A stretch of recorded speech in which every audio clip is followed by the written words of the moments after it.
The candlelight flickers against the gold-rimmed porcelain in the state dining room of Buckingham Palace. It is the late 19th century, and the air is heavy with the scent of roasted game, heavy sauces, and the nervous perspiration of 50 guests. To dine with the Queen is not merely a social engagement, it is a test of endurance, etiquette, and digestive fortitude. While we often imagine royal banquets as scenes of pure pleasure, the reality of the Victorian royal diet was a complex machinery of power, excess, and rigid restriction that would baffle a modern nutritionist. The menus were written in French, the portions were staggering, and the rules of the table were enforced with a terrifying silence that could freeze a diplomat mid-bite. But hidden within these menus of 12-course meals and endless streams of champagne were specific, often bizarre dietary habits that shaped the monarchy's health and public image for decades. These were not just meals, they were political statements served on silver platters. From the specific temperature of the sherry to the absolute prohibition of certain ingredients that remains in force today, the Victorian table established a culinary protocol that has proven harder to kill than the empire itself. We tend to view the Victorians as stuffy and restrained, yet their consumption of meat and alcohol was nothing short of athletic. What is most fascinating, however, is not just what has been lost to history, but what has survived. While the sheer volume of food has diminished, specific idiosyncratic rules laid down by Queen Victoria and her family still govern the plates of King Charles and Prince William today. The ghosts of these forgotten diets are still sitting at the table in Windsor Castle, dictating what can be eaten, how fast it must be consumed, and who is allowed to cook it. We are about to open the archives of the royal kitchens to reveal the gluttony, the discipline, and the strange culinary superstitions of the Victorian era. Number 10. The Revolution of Service la Russe. For the first half of the 19th century, royal banquets were conducted under the system known as service la franaise. This meant that all the dishes, sometimes up to 40 different plates of roasts, pies, jellies, and vegetables, were placed on the table simultaneously. It was a visual feast, a display of overwhelming abundance designed to signal the infinite resources of the crown. However, it was a logistical nightmare for the diner. Unless you were seated directly in front of the dish you wanted, you had to rely on servants to fetch it, by which time the food was often cold and the sauces congealed. The dining experience was chaotic, a free-for-all of reaching and passing that lacked the precision the monarchy desired. By the late Victorian era, a quiet revolution took place in the palace dining rooms, the adoption of service la Russe. In this modern Russian style, courses were prepared in the kitchen, plated by chefs or servants at the sideboard, and served sequentially to each guest. This fundamental shift changed the diet itself. Because guests were no longer picking and choosing from a buffet, the chefs had total control over what was consumed. It allowed for hotter food, more complex sauces, and a strictly curated progression of flavours from soup to fish, to entree, to roast, and finally to dessert. This structure created the multi-course tasting menu format that defines high-end dining today. The transition was not just about temperature, it was about control. It allowed the monarch to dictate the pace of the evening down to the minute. Under the old system, a guest might linger over a pheasant pie while the Queen waited. Under the Russian system, when the Queen's plate was cleared, the course was over for everyone. This shift also meant that the sheer volume of food consumed actually increased, as guests were now socially obligated to accept every course offered to them rather than picking a few favourites from the centre of the table. The modern royal banquet still strictly adheres to this Russian service, a lingering echo of a Victorian desire for order over chaos. Number 9. The heavy breakfast of champions. If you think a modern full English breakfast is substantial, it pales in comparison to the morning rituals of the Victorian court.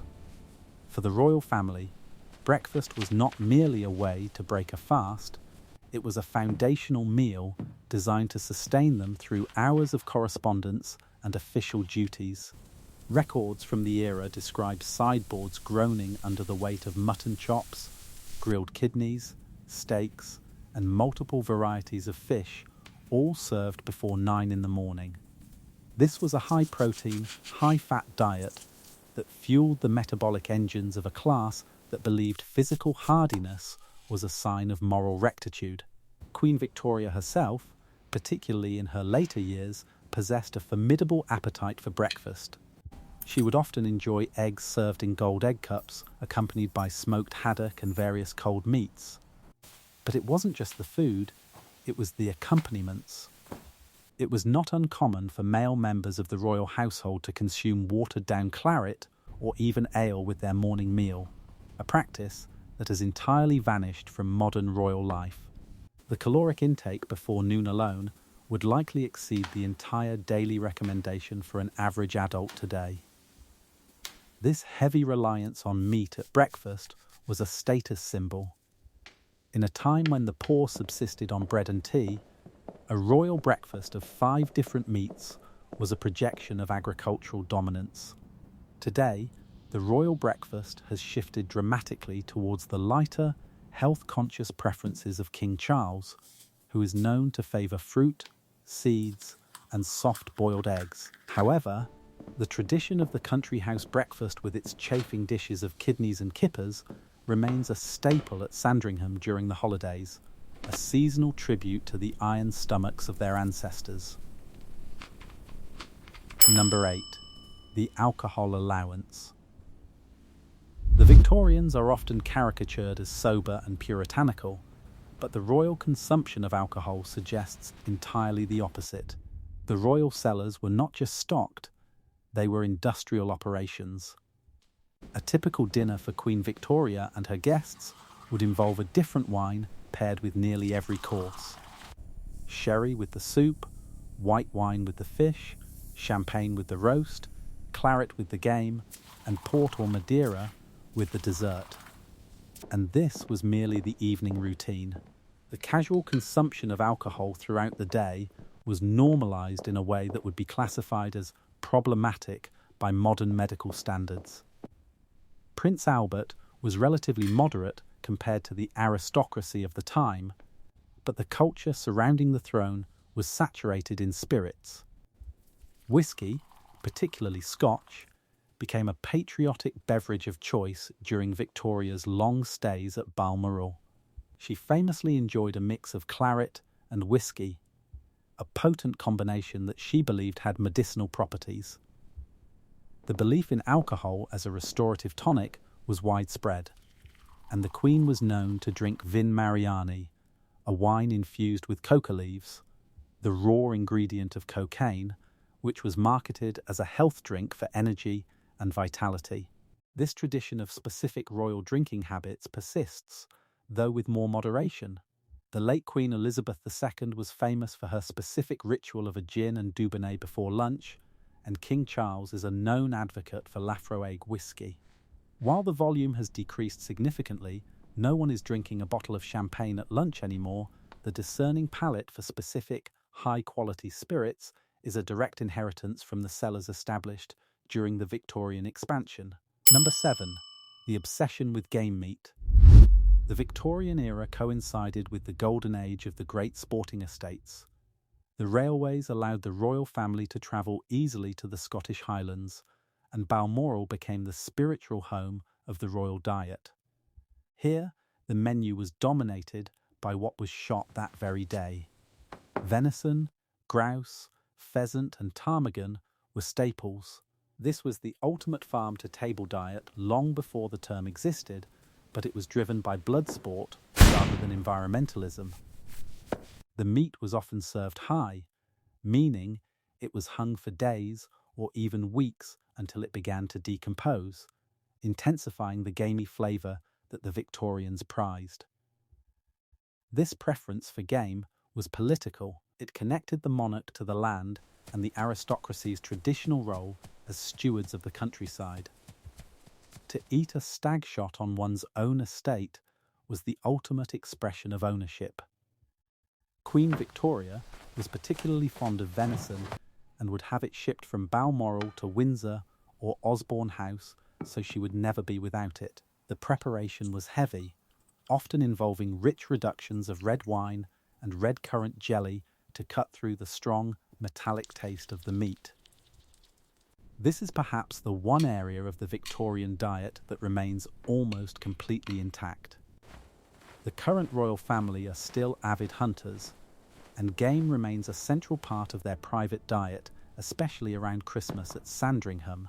King Charles, a champion of sustainable farming, continues to serve game from his estates, viewing it as a sustainable, free-range organic meat source.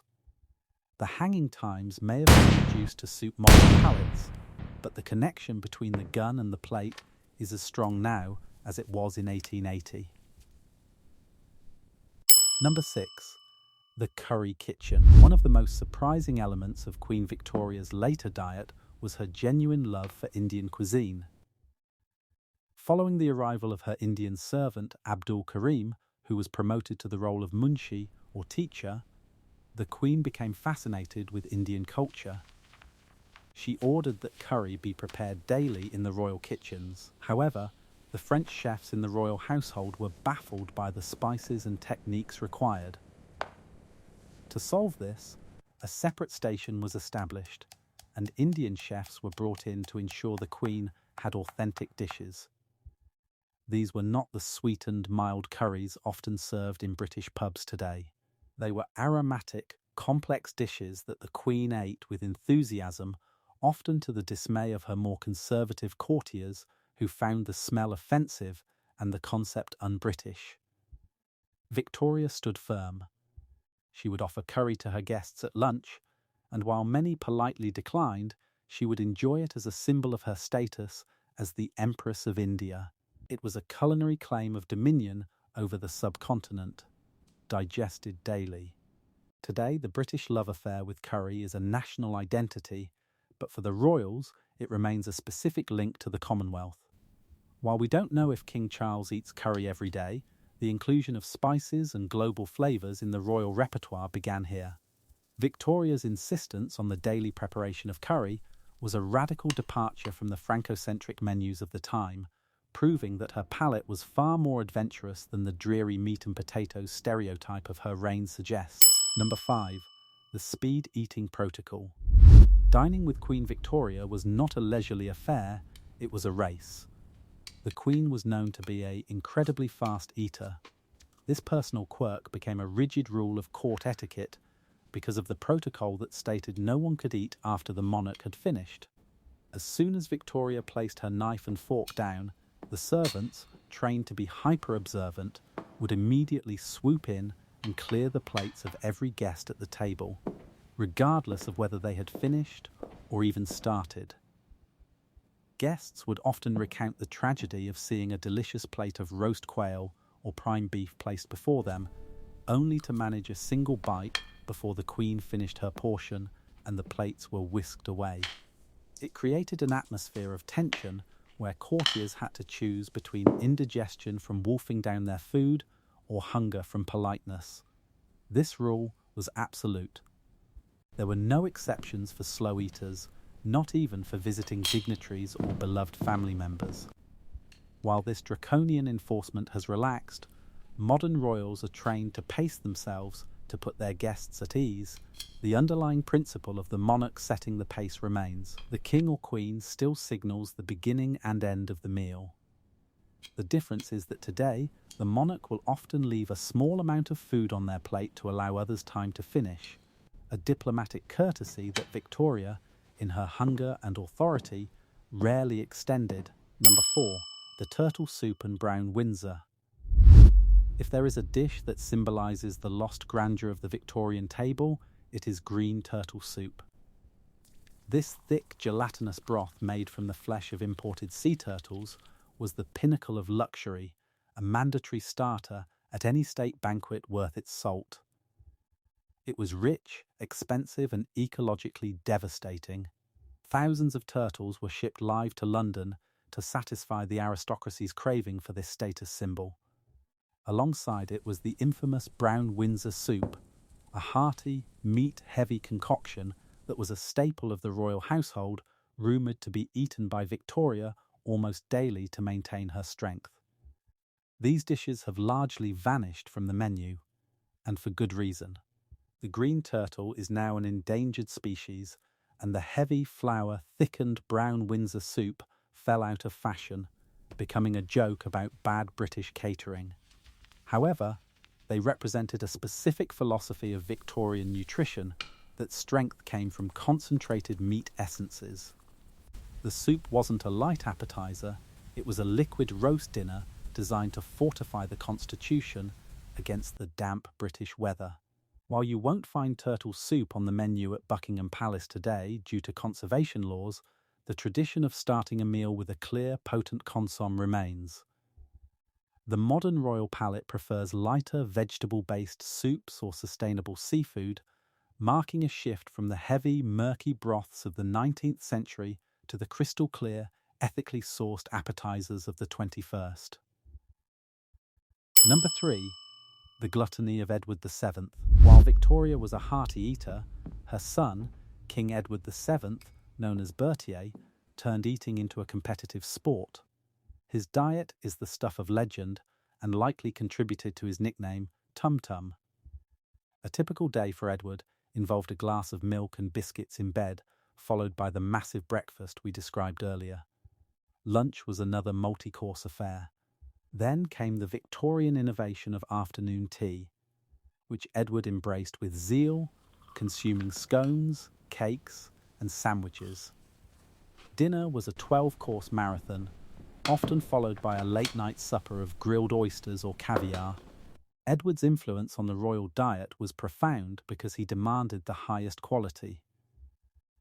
He was a Francophile who worshipped the cooking of Auguste Escoffier, the father of modern French cuisine. Under Edward, the food became richer, more sauced, and more decadent. He reportedly could eat a whole roast chicken as a snack. His gluttony was so severe that he required specially reinforced furniture and had a waistline that measured 48 inches at his coronation. Edward's diet serves as the extreme counterpoint to the modern royal approach. King Charles is famous for skipping lunch entirely to maintain his productivity and health, a direct rejection of his great-great-grandfather's excess. Where Edward saw food as a source of endless hedonistic pleasure, the current monarch views it through the lens of organic sustainability and health, proving that the royal waistline has contracted significantly over the last century. Number 2. The forbidden ingredients. It was during the Victorian era that certain strict prohibitions entered the royal kitchen, rules that are zealously guarded to this day. The most famous is the ban on shellfish, specifically oysters, when dining publicly or abroad. In the 19th century, with sanitation systems struggling to keep up with urbanization, shellfish posed a significant risk of typhoid and food poisoning. For a monarch, falling ill was a political crisis, so the risk was deemed unacceptable. Victoria and her court were advised to avoid these high-risk foods during tours. Another enduring ban is on garlic and heavy onions. This was not a health rule, but a social one. The Queen demanded that her breath and the breath of her courtiers remain neutral. In an era of close-quarters diplomacy and heavy wool clothing that trapped odours, reeking of garlic was considered a vulgarity. The royal chefs were instructed to flavour food with herbs and reductions rather than the pungent bulb that is the base of so much European cooking. Remarkably, these rules are still largely in play. Queen Camilla has publicly confirmed that garlic is a no-no at royal events to ensure fresh breath for the hundreds of conversations they must have. While the shellfish ban has relaxed slightly for private meals, you will rarely see King Charles eating an oyster on camera. These Victorian anxieties about hygiene and propriety have hardened into unwritten laws of the monarchy. Number 1. The afternoon tea ritual. Of all the dietary habits to emerge from the Victorian era, the one that has most successfully colonized the world and remains the heartbeat of the royal day, is afternoon tea. It was popularized in the 1840s by Anna Russell, the Duchess of Bedford and a friend of Queen Victoria. The long gap between the noon lunch and the 8 p.m. dinner left the Duchess feeling a sinking spell, so she requested tea and snacks in her room. The Queen adopted the habit, and it quickly transformed from a private snack into a formal social ritual. For Victoria, tea was not just a drink, it was an event.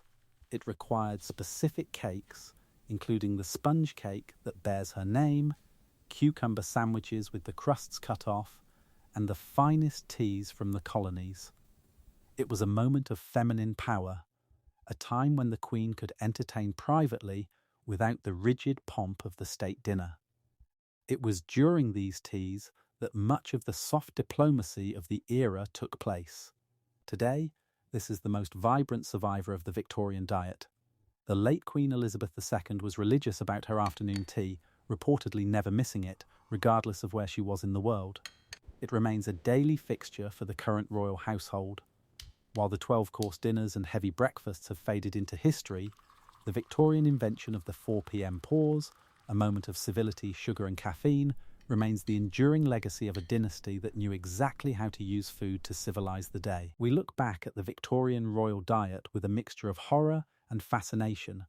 It was a time of gout, of gluttony, and of excess that mirrored the expansion of the British Empire itself. The food was heavy, the wines were strong, and the rules were absolute.